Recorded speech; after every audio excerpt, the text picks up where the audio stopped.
Como sabéis, en Chirivella es muy difícil encontrar un piso en alquiler y los que hay pocas veces bajan de 600 euros. Ante ese grave problema, las administraciones pueden y deben intervenir para garantizar este derecho fundamental.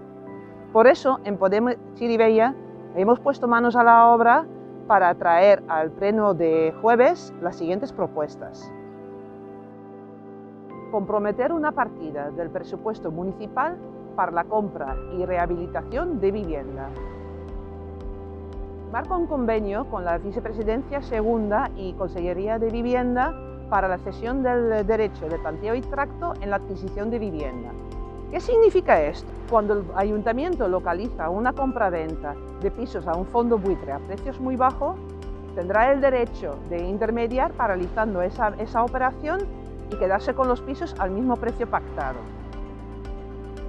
Adherirnos a los planes ADHA y Recuperem Ya para financiar tanto la adquisición como la rehabilitación de vivienda adquirida al destinarla a vivienda social.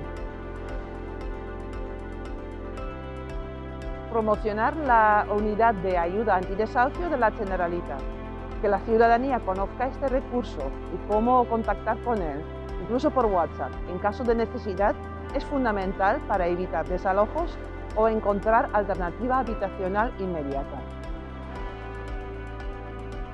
Instar al Gobierno de España a aprobar una ley estatal que garantice el acceso a una vivienda digna, asequible y accesible, que incluya los suministros básicos y permita regular el mercado de alquiler. Como veis, el Ayuntamiento de Chirivella puede ser un actor activo para garantizar el acceso a una vivienda digna, siguiendo la senda del movimiento cívico en la calle y de los organismos internacionales de derechos humanos.